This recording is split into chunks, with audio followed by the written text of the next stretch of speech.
Olá, está no ar mais um JR Entrevista. Eu sou a Tainá Farfan e hoje a gente recebe o diretor-geral da maior usina hidrelétrica do país e uma das maiores do mundo em termos de potência. Aqui comigo está Enio Verri, diretor brasileiro da Itaipu Binacional. Diretor, muito obrigada por ter vindo aqui ao JR. É um prazer te receber. Seja muito bem-vindo. Eu que agradeço o convite, Tainá. É um prazer estar aqui com vocês. Prazer é todo nosso. Eu já quero que a gente comece explicando para quem está em casa como funciona o modelo binacional da hidrelétrica, né, que fica na fronteira com o Paraguai e também tem um diretor daquele país.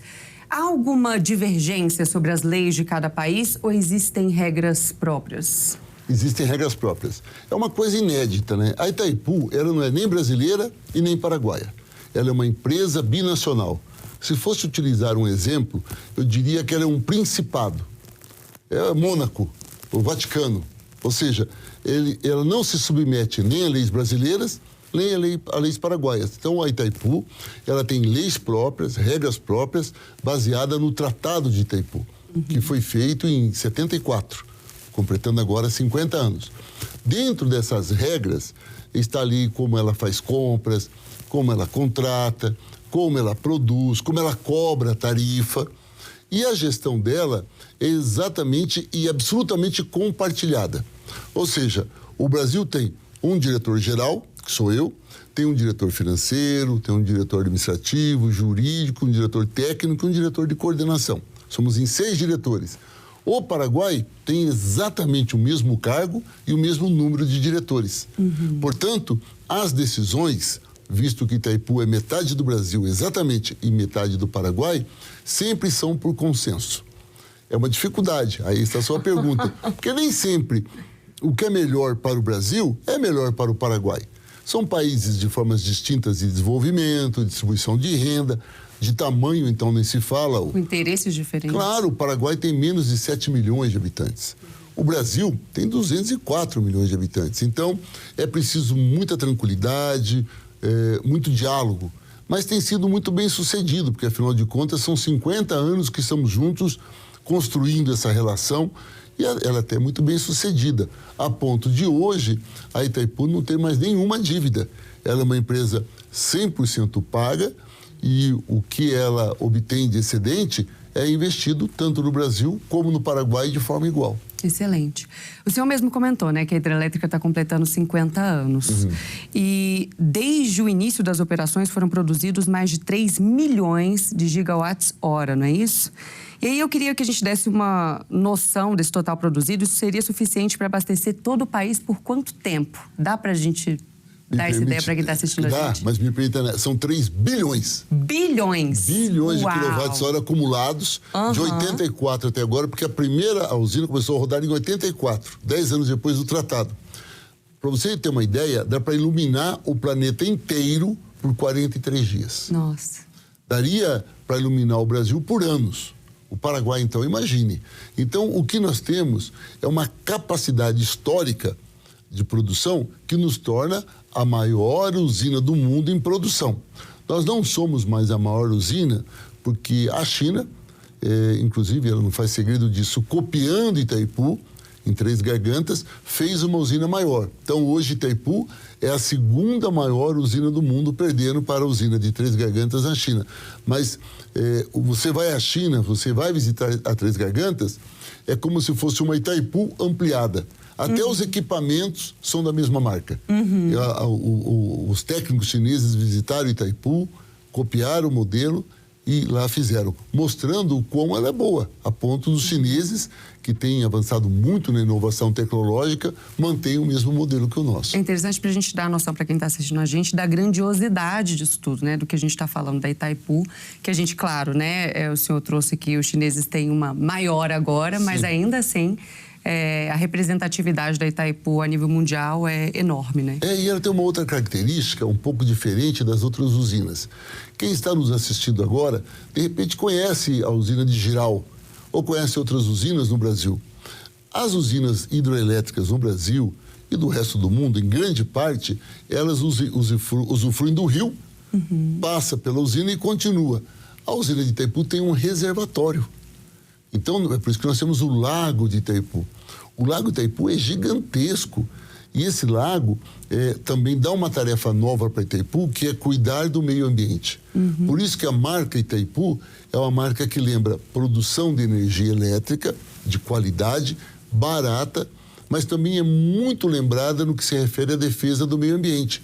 Itaipu é premiada pela ONU ou por outros organismos internacionais pelo seu modelo de gestão da água, pela defesa da fauna, da flora. E os investimentos dela é muito vinculado a isso. Ou seja, nós vinculamos o investimento na usina, na sua manutenção, na sua qualidade, mas investimos muito em quase todo o estado do Paraná, ou em todo o estado do Paraná e parte do Mato Grosso, em políticas ambientais. Por quê? Para cuidar do reservatório. Porque se o reservatório sofrer algum tipo de assoreamento, ou seja, se diminuir a quantidade de água do reservatório, a água é matéria-prima, não produz energia.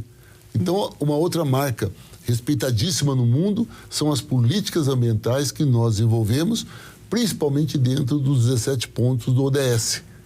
É comum sermos convidados em reuniões da ONU, em reuniões em outras partes, outros organismos internacionais, para explicar como nos relacionamos com o Paraguai, como mantemos uma gestão tão compartilhada da maneira como fazemos e como os dois países fazem investimentos tão diretos na questão ambiental. Excelente. E o senhor completou um ano, né, à frente da Itaipu brasileira, inclusive chegou a renunciar a um mandato como deputado federal para poder assumir a direção da hidrelétrica. Como que o senhor avalia esse período da sua gestão? Olha, eu vou lhe contar. É claro que renunciar a um mandato de parlamentar é muito difícil. Ele é difícil porque na democracia nada é mais forte.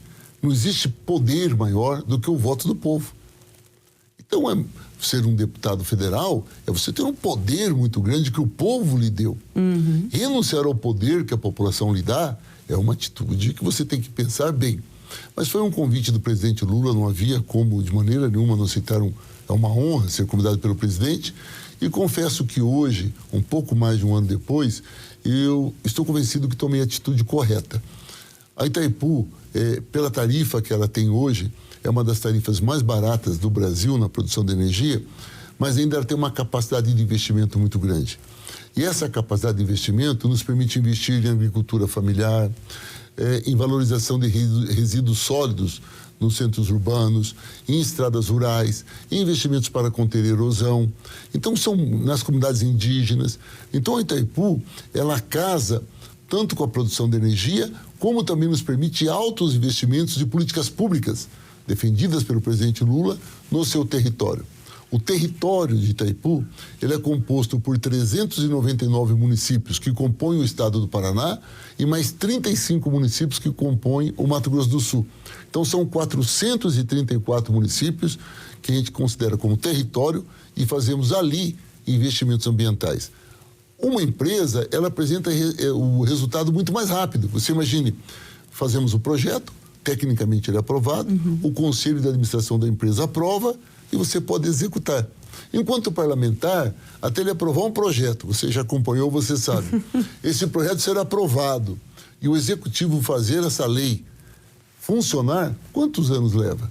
Então, em termos de realização, de você transformar a vida das pessoas, que é o papel da política, eu estou convencido que Itaipu atende muito mais e com muito mais eficiência. Eu percebo que essa questão ambiental está no centro, né, da sua gestão e desse momento da hidrelétrica. Ele está no centro do mundo, né, Tainá? Se você pegar esse ano, nós estamos tendo já vários encontros do G20, que é o grupo dos 20 maiores países, 20 países mais ricos do mundo. O Brasil é sede do G20. A pauta do G20, nas várias reuniões que nós estamos tendo aqui no Brasil, em Foz do Iguaçu também, qual é a pauta? A transição energética e a crise climática. Só se fala disso.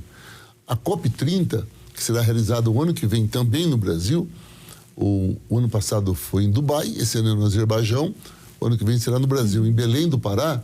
A COP é o encontro de todos os líderes do mundo, os dirigentes dos países de todo o mundo, todos se reúnem para discutir uma pauta. A pauta é uma só, a questão ambiental. E nós chegamos num nível tão sério na política ambiental que normalmente nós que gostamos, vou corrigir, eu que gosto de muitos filmes, normalmente filme você vê que o planeta, você também gosta? Normalmente a gente vê assim, o planeta será destruído porque um outro planeta vai chocar-se.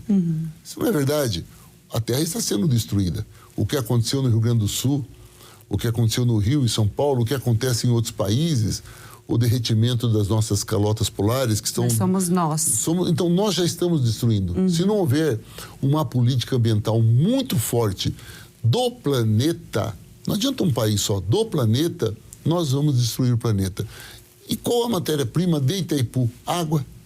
Se não tem água, não tem a usina. Por isso, o debate sobre a vida do planeta, o debate da energia hidroelétrica e da manutenção da vida e da água é o debate de Itaipu. Por isso, não há como separar Itaipu, produção hidrelétrica e defesa do meio ambiente. Hoje é uma reflexão que o mundo faz, mas não há como separar uma da outra. É dialética. Perfeito. No primeiro semestre desse ano, diretor, a usina pagou mais de 700 milhões de reais em royalties ao Brasil.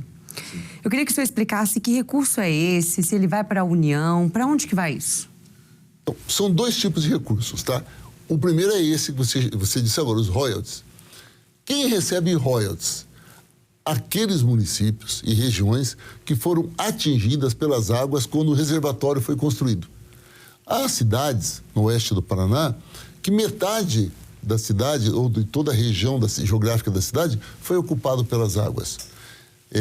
Ali no Paraná tem uma região chamada Guaíra, uma cidade chamada Guaíra, que tinha uma famosa, as Sete Quedas, que era muito famosa, uma coisa linda, várias cachoeiras. Quando foi feita a usina, ela inundou tudo. Então, os municípios recebem recursos por ter perdido esse espaço do município. Então, são os royalties que nós dirigimos. Quem passa esse recurso é o Ministério da Fazenda. Do arrecadado de Itaipu, funciona assim. A Itaipu é uma usina, só.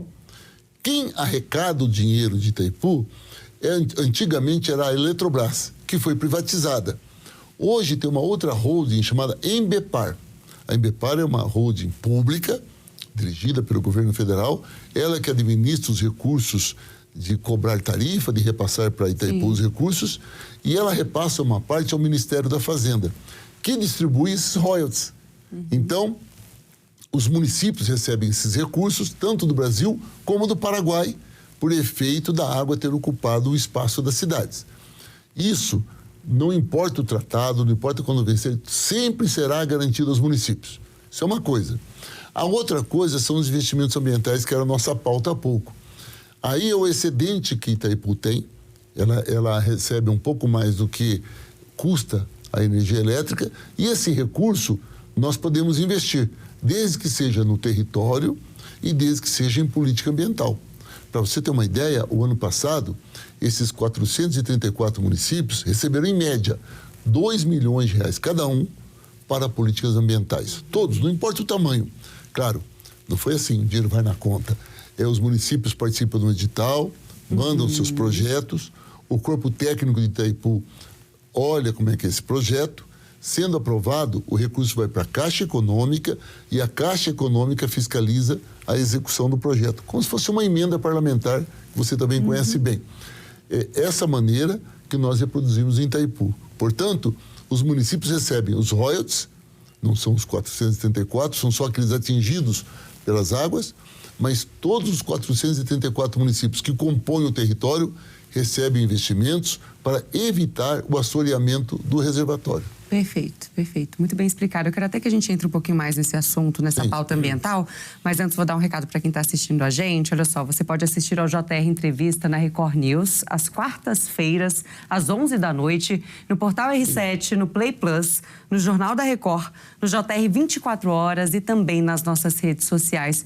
Diretor, agora voltando a falar um pouco mais da água, nesse contexto também das mudanças climáticas, a Itaipu tem essa tradição, então, pelo que você tem trazido para a gente, da preocupação ambiental, né? Algo que já está na história, mas que está ainda mais forte agora, não só na Itaipu, mas no mundo todo. Mas falando especificamente da Itaipu, eu queria que o senhor trouxesse um pouco mais sobre projetos em andamento, parcerias também com o governo sobre sustentabilidade. Tem algo que a gente consegue trazer mais de detalhes em torno desse assunto? Tem muitos.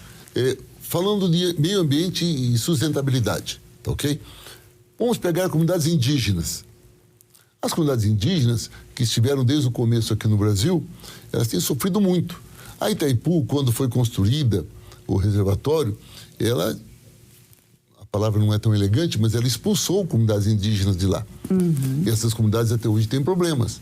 Então, nós criamos uma política, um projeto chamado Opaná, que é um projeto que dá atenção a essas comunidades indígenas com assessoria técnica, com educação, com políticas ambientais, com equipamentos, para que essa comunidade possa sobreviver ali. Então, é algo concreto. Um outro exemplo, nós tivemos muitos agricultores, pequenos agricultores, que estavam com dificuldade de sobrevivência após Itaipu. Então, nós investimos muito agora na agricultura orgânica. Afinal de contas, tem muita demanda sobre os alimentos orgânicos, alimentos limpos, e faltava preparar, então, essa agricultura familiar. Então, nós temos outro projeto também para a agricultura orgânica, para que eles possam produzir alimentos para vender para o PA, para o PENAI, que é o projeto de aquisição de alimentos do governo federal, que ele repassa para as escolas, creches, asilos. Então, nós temos um projeto que prepara a população. Vou dar um exemplo mais recente. Nós fechamos um convênio com a Central Única das Favelas, CUFA. A CUFA, ela existe no Brasil todo, fechamos com a CUFA do Paraná e vamos atender 100 favelas. Essas 100 favelas, nós vamos trabalhar com o empreendedorismo da mulher, para que ela possa ter sua autonomia financeira, e vamos trabalhar basicamente com a questão de resíduo sólido. Ora, está ligado diretamente, se o resíduo sólido ele é reaproveitado, ele não vai para o rio. Se não vai para o rio, não chega no reservatório, não cria problema. Então, é um outro. Na área rural, por exemplo, estradas rurais. É muito comum, e no nosso país está cheio disso, a erosão. Quando chove muito e não tem mais a curva de nível, a água leva o veneno, leva o que foi plantado e joga tudo no rio. Esse veneno que foi plantado chega no reservatório. Então, nós criamos um projeto chamado Itaipu Mais Que Energia, um projeto de em torno de R$1 bilhão, para que se faça curva de nível, quer dizer, de novo se faça aquela curva para que a água não leve o que foi plantado e também para que as estradas rurais sejam asfaltadas. Porque ao asfaltar a estrada rural, você não tem problema da chuva criar aqueles buracos na beirada e com isso você consegue fazer um trabalho. Então, veja, posso falar de pescadores, por exemplo. Nós estamos agora fortalecendo as cooperativas de pescadores, ganham muito mal, para melhorar a qualidade do trabalho deles, mas que eles sejam agentes de preservação e agentes ambientais enquanto pescadores. E de tudo isso, eu diria que tem 2 destaques na área urbana. Uma nós criamos são as UVRs, são as Unidades de Valorização de Resíduo. A empresa, a Itaipu, ela doa para o município caminhão, prensa, a esteira, organiza a cooperativa de reciclagem e dá 3 anos de assessoria técnica para cada usina dessa, cada cooperativa dessa, para que as pessoas recolham o lixo. Em troca, a prefeitura assume o compromisso de fazer uma política de educação ambiental nas escolas, nas casas, para as pessoas, para que as pessoas separem. Ao separar o lixo, que é orgânico, que não é, a cooperativa, com o caminhão, inclusive, que a Itaipu doa, recolhe esse lixo, organiza isso, contém a ida desse resíduo aos rios, né, e com isso chega ao reservatório e gera renda. Excelente. Gera uma vida mais justa. Excelente. Então, você pode perceber que não há como separar a política ambiental da política social. Ao mesmo tempo que nós temos como objetivo principal, o foco nosso é Itaipu ficar viva e produzir energia. Para isso, a Itaipu tem que ter um reservatório limpo e garantido. Para isso, temos que fazer políticas ambientais. E ao fazer políticas ambientais, geramos renda, emprego e vida mais digna para as pessoas. Não há como separar desse círculo. E isso nós temos feito com muita eficiência, os resultados são muito bons. E eu queria destacar uma coisa, Tainá, não é um mérito da nossa gestão. Vamos ser justos. Nós estamos lá um pouco mais de ano. No oeste do Paraná, a experiência dessas UVRs, dessas unidades de valorização, elas já existem há 20 anos. Ela começou no Lula 1, no primeiro mandato do presidente Lula, e foi dado continuidade depois com Lula 2, com Dilma, depois com os outros presidentes que vieram, talvez com menor intensidade, mas esse trabalho é resultado dos empregados e empregadas de Itaipu, dos diretores que lá estiveram, dos vários partidos que estiveram no poder, mas que resultou no que está sendo hoje. É muito importante destacar que Itaipu é resultado de muito trabalho e de muitos anos. Não chegou alguém, né? Não chegou o novo diretor, Enio, chegou lá e o mundo é outro. Isso não acontece em lugar nenhum. Nós somos continuidade de serviços. E isso deu muito certo. A diferença é que, como nós temos esses recursos e podemos utilizá-los, nós estamos distribuindo melhor. Por exemplo, tínhamos 50 UVRs, 50 unidades dessa de reciclagem. Nós vamos ter 170. Então, nós estamos aumentando as unidades, estamos distribuindo isso melhor em todo o estado do Paraná e no Mato Grosso do Sul, para quanto mais municípios tiverem essas unidades, menor a quantidade de lixo que chega no reservatório. Agora, diretor, eu entendo que a gente falou muito dos projetos para fora, né? Quais são os projetos dentro da hidrelétrica voltados para essas boas práticas ambientais? Existem também? Existem, lógico. A Itaipu, ela tem a parte brasileira, né, que eu me refiro aqui, nós temos 1.300 empregados.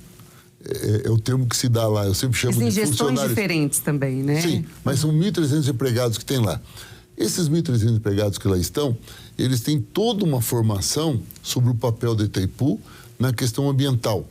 E lá, todas as ações que nós fazemos internamente estão vinculadas aos 17 objetivos, as ODSs. Então, toda a política que desenvolvemos lá, seja na política de gênero dentro da empresa que nós fazemos, na política de educação, no trabalho voluntário, na política de responsabilidade social, tudo isso que nós trabalhamos internamente com os empregados e empregadas é a partir desse mesmo conceito. E, claro, tem coisas mais amplas. Conforme ele disse, a Itaipu, o tratado é de 74, ela começou a funcionar em 84. A maior parte do equipamento dela é analógico. Imagine, 84. Então, há 3 anos, nós iniciamos um trabalho de transição, de substituir o equipamento analógico. É um projeto de 17 anos, para você ter uma ideia. Então, eu posso imaginar, nossa. Pelo tamanho de Itaipu, então, são mais 14 anos de investimentos para fazer essa transição para que Itaipu deixe de ser analógico. Do jeito que é rápida a inovação tecnológica, Tainá, o que vai acontecer é que quando terminar, vai começar tudo de novo, né? Porque a inovação... Vai ter uma nova tecnologia. Exatamente. Como vivemos hoje em todos os lugares. Mas esse é um investimento de alguns milhões de dólares e que é fundamental. Porque assim como a usina é muito segura, foi muito bem feita, não tem problema de manutenção, é preciso que os equipamentos estejam todos muito bem cuidados, com uma ótima manutenção, atualizados, porque a Itaipu representa a energia elétrica do Brasil. Aí você pode me perguntar assim, mas espera aí, toda a energia elétrica do Brasil é a Itaipu que produz? Não. A Itaipu produz apenas 10% do total da energia elétrica consumida no Brasil. Entretanto, cresceu muito no Brasil a energia eólica e fotovoltaica. Muito. Hoje, em torno de 40% da energia, num dia como hoje, 40% da energia é eólica e fotovoltaica. Barata, limpa, tudo de bom. Só que essas duas energias, se parar de ventar e se chover, elas não produzem. Elas não são energia firme. Energia firme é só da hidroelétrica. Por isso, a Itaipu passa a ser um backup. Ou seja, ela está lá produzindo. Uma garantia. Uma garantia. Fechou o tempo e choveu, a gente aumenta a produção e atinge o país todo. Caiu uma torre em alguma parte do Brasil e precisa complementar o que está faltando. É a Itaipu. Numa linguagem popular, seria o corpo de bombeiros. Ou seja, nós estamos lá trabalhando quietinhos, mas numa emergência, nos chame que nós atendemos. Vai resolver. Exatamente. Excelente. Está ótimo o nosso bate-papo, mas eu vou ter que chamar um rápido intervalo. O JR Entrevista vai rapidinho para o intervalo, mas é bem rapidinho. Já já a gente volta e continua a nossa conversa com o Enio Verri, diretor brasileiro da Itaipu Binacional. Até já. Estamos de volta com o JR Entrevista e aqui com a gente está o diretor brasileiro da Itaipu Binacional, Enio Verri. Diretor, quero voltar falando que em maio o Ministério de Minas e Energia fechou um acordo junto ao presidente do Paraguai para as tarifas de Itaipu para os próximos 3 anos. E a medida garante que não haverá reajustes ao consumidor. Eu queria que o senhor explicasse para a gente um pouco mais sobre esse acordo, que trouxesse mais detalhes para quem está em casa entender direitinho o que é esse acordo. Há um conflito de interesses entre o Paraguai e o Brasil. Pelo tratado, A energia que uma parte não consome é obrigada a vender para o outro. O Paraguai, dos 50% que ele tem direito de energia, ele usa apenas 15%. Os 35%, ele é obrigado a vender para o Brasil. E com isso, como ele é obrigado a vender, ele quer vender o mais caro possível. Nós, no Brasil, queremos a energia mais barata possível, porque a energia é inclusão social. Essas brigas levam a negociações lentas, às vezes um pouco mais ruidosas. E o que foi fechado o acordo pelo ministro Alexandre Silveira foi que por 3 anos nós não vamos mais brigar por tarifa. A tarifa 24, 25 e 26 será mantida. Para se manter o preço para a população não pagar mais caro, a Itaipu retira parte do dinheiro do fluxo de caixa e cobra a diferença. Por exemplo, o valor da tarifa, desculpe, R$19,28. Quanto que a população estava pagando? R$16,71. Vai continuar pagando R$16,71. Então, o acordo que até 26 não sobe a tarifa e em 27 o Paraguai vai vender no mercado livre esta energia. Consequentemente, não haverá mais briga por tarifa. O Paraguai vai vender o que ele tem de direito ao preço que o mercado pagar.